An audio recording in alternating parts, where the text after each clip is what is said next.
Hey everyone, and welcome to today's Explainer. We're doing something a bit different today.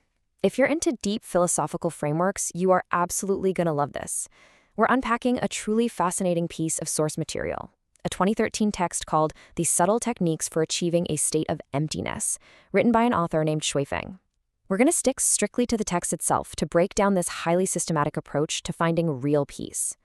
So let's start with a big question. Why do we always feel so drained? I mean, it really feels like the defining symptom of our modern age, right? We're just constantly exhausted, endlessly anxious, and always getting caught up in some conflict or another. Well, what's so compelling about the 2013 text we're looking at today is that it hits this exact sense of burnout right on the head. It proposes that our exhaustion isn't just physical. It's actually a symptom of how we're interacting with the world around us. And the solution it offers is this ancient-sounding philosophy wrapped up in one very specific concept. Okay, let's dive into this. The entire text centers around this definition right here, the state of emptiness. Now, according to the author, this isn't about just having a blank mind or, feeling absolutely nothing. Instead, it's defined as a state of body, mind, and spirit that is completely free from attachment. Now, it's pretty interesting to see a 2013 text using terms like elevating your vibrational frequency, but the text claims that without reaching the state of emptiness, doing that is basically impossible. So why does that even matter? Well, the source argues that a low vibrational frequency keeps us stuck, preventing us from reaching higher realms of life and unity with the divine. The ultimate goal presented here is profound peace and a totally elevated existence, achieved strictly through the vehicle of emptiness. Section 1. The problem with attachment, letting go. So, if emptiness is the ultimate goal, what exactly is the root cause of all our daily struggles? The text points the finger directly at emotional attachment. The author states that the second attachment pops up, negative feelings, we're talking jealousy, resentment, anger, frustration, they become absolutely inevitable. Think about it. Possessing wealth, power, status, fame, property. The text says chasing those directly leads to anxiety, worry, and fear. And when we get super attached to our own sense of self, we just get dragged into conflicts, arguments, and these massive energy struggles. It is a chaotic, heavy burden. But contrast that with the alternative, letting go. The source argues that by releasing all of these attachments, you drop the anxiety entirely. You finally give your body, mind, and spirit the space to step right into that coveted state of emptiness. Section 2. Trusting the natural flow, embracing causality. What's really interesting here is that the text doesn't just give you a list of things to stop doing.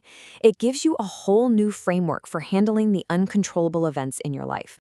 According to the author, getting to that state of emptiness means you have to fundamentally trust the natural flow of things. The text advises trusting that the greatest creator, or the Tao, is going to care for you.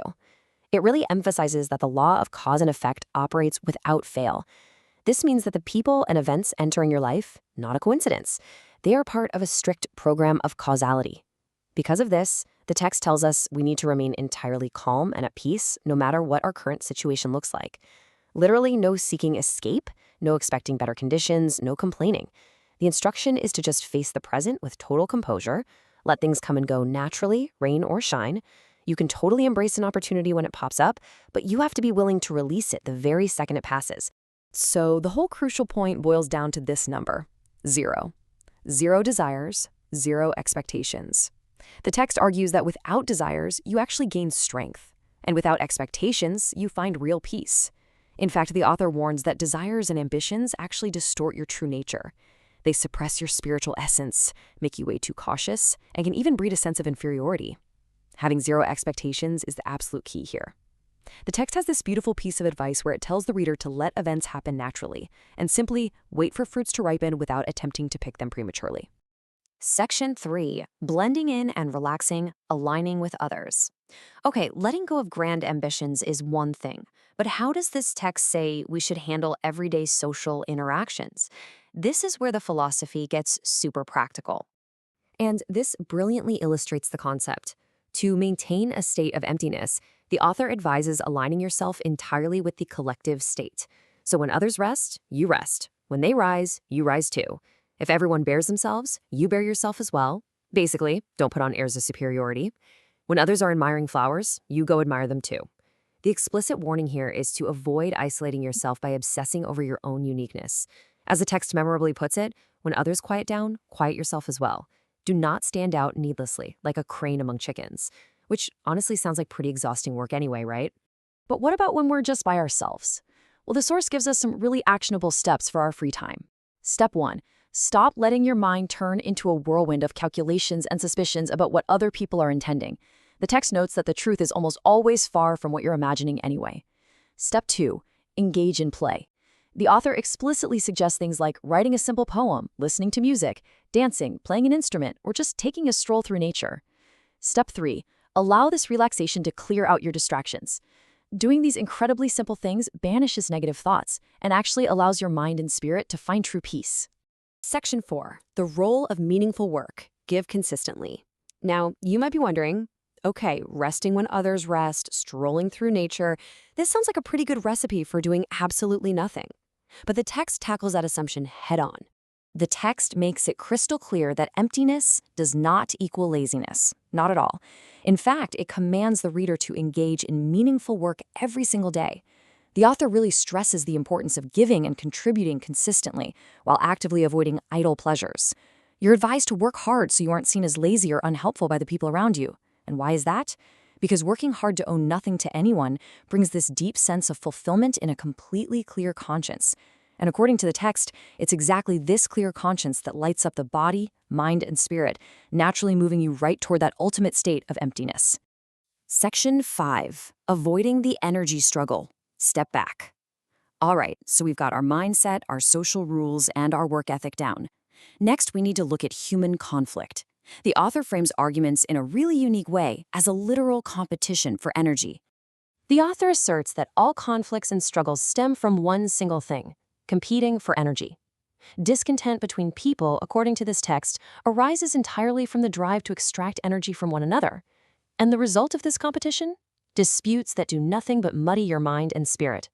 But the text promises that if you just step back from these contests, if you flat out refuse to compete for physical or spiritual energy, you will find a serene retreat, a world of serene mountains, moonlit skies, and tranquil waters. You basically escape the mud just by refusing to play the game. Instead of battling other people for their energy, the text offers this incredibly beautiful, poetic instruction: commune alone with the spirit of heaven and earth. The author suggests that rather than extracting energy from the people around you, you should draw upon the essence of the sun, the moon, and nature. By stepping away from human disputes and reconnecting with the natural world, the body, mind, and spirit just naturally slip right into that state of emptiness. Section 6. The beauty of emptiness, effortless action. So if we follow all these steps, if we drop our attachments, align with the collective, work meaningfully, and stop competing for energy, what does the actual destination look like? Let's take a look at the ultimate spiritual outcome presented in the text. The text describes this state of emptiness as profoundly beautiful.